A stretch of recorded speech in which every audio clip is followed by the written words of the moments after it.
मुकेश अंबानी की इनकम का अंदाजा आप ऐसे लगा सकते हैं कि जब तक आप ये वीडियो देखेंगे तब तक मुकेश अंबानी 1,92,00,000 रुपए कमा चुके होंगे। जी हाँ, सिर्फ 10 मिनट में 2 करोड़ रुपए।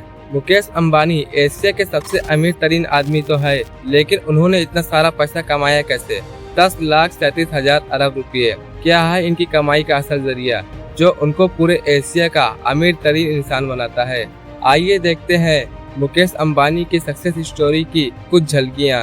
हम इंडिया वाले चाह के भी कोई ऐसा दिन नहीं गुजार सकते जिससे हम मुकेश अंबानी को कोई प्रॉफिट ना दे। टेलीकॉम सेक्टर हो, पेट्रोलियम हो या क्रिकेट या फिर रिटेलर सेक्टर हो, मुकेश अंबानी की रिलायंस इंडस्ट्री हर जगह फैली हुई है और हम लोग मुकेश अंबानी के किसी न किसी बिजनेस से वास्ता जरूर पड़ता रहता है।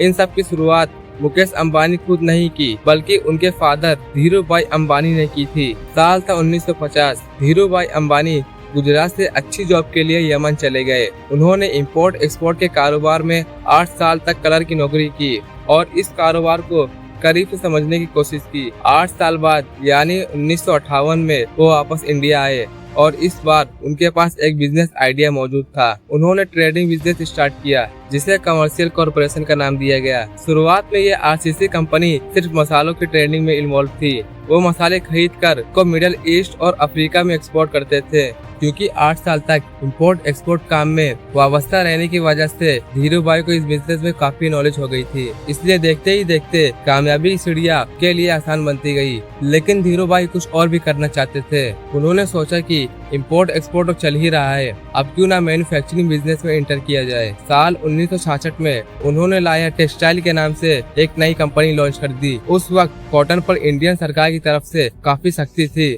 जिसकी वजह से पूरी इंडियन टेक्सटाइल इंडस्ट्री में बहराज मचा हुआ था। इसी दौरान धीरू भाई अंबानी ने कॉटन की बजाय सिंथेटिक टेक्सटाइल का इस्तेमाल करना शुरू कर दिया। अब यहाँ और चैलेंज था, क्योंकि धीरू भाई अंबानी को टेक्सटाइल इंडस्ट्री चलाने के लिए पेट्रोकेमिकल दूसरे इंडस्ट्री से खरीदना पड़ता था, इसलिए उन्होंने अपना पेट्रोकेमिकल बिजनेस स्टार्ट करने का इरादा कर लिया। इस तरह रिलायंस पेट्रोलियम इंडस्ट्री में भी उन्होंने कदम जमा लिया। 1986 में यानी 1986 में जब धीरू भाई अंबानी बीमार हुए तो के दोनों बेटे अनिल और मुकेश अंबानी उनके बिजनेस में हेल्प करने लगे और जब तक धीरू भाई अंबानी जिंदा रहे दोनों बेटे उनके नीचे मिलकर काम करते रहे। लेकिन 2002 में जब धीरू भाई की मौत हुई तो एक नया रिपोर्ट सामने आ गया। अपनी मौत से पहले धीरू भाई अंबानी ने अपनी जायदाद की तकसीम के बारे में कुछ भी नहीं बताया था, तो अब उनके जाने के बाद रिलायंस इंडस्ट्री का कंट्रोल कौन संभालेगा? इसी सिलसिले में रिलायंस के बोर्ड ऑफ गवर्नर की मीटिंग कॉल की गई और उसमें फैसला हुआ कि ज्यादा कंट्रोल मुकेश अंबानी को दिया जाएगा और यहीं से दोनों भाइयों के दरमियान दरार पड़ गई। दोनों भाई आपस में लड़ने लगे, लेकिन उनकी माँ को ये सब देखा नहीं गया और उन्होंने फैसला किया कि दोनों भाई बिजनेस को आधा आधा बांट ले और अपना अपना काम करे। इस तरह 2005 में रिलायंस इंडस्ट्री को 2 भाइयों में डिवाइड कर दिया गया। मुकेश अंबानी ने अपने हिस्से के बिजनेस को मेहनत करके बढ़ाना शुरू कर दिया। उनके हिस्से में जो जामनगर पेट्रोलियम रिफाइनरी आई थी, उन्होंने उसकी प्रोडक्शन को बढ़ाकर उसमें state of the art manufacturing facility install करके इसे दुनिया की सबसे बड़ी पेट्रोलियम रिफाइनरी बना दिया। सिर्फ यही नहीं बल्कि इस इंडस्ट्री में एक और रिफाइनरी को भी शामिल करके रिलायंस पेट्रोलियम का प्रॉफिट मजीद बढ़ा दिया। इसके बाद मुकेश अंबानी ने रिटेल इंडस्ट्री में भी कदम रख दिया, जिसके चलते इंडिया में एक इनकलाब बर्पा हो गया।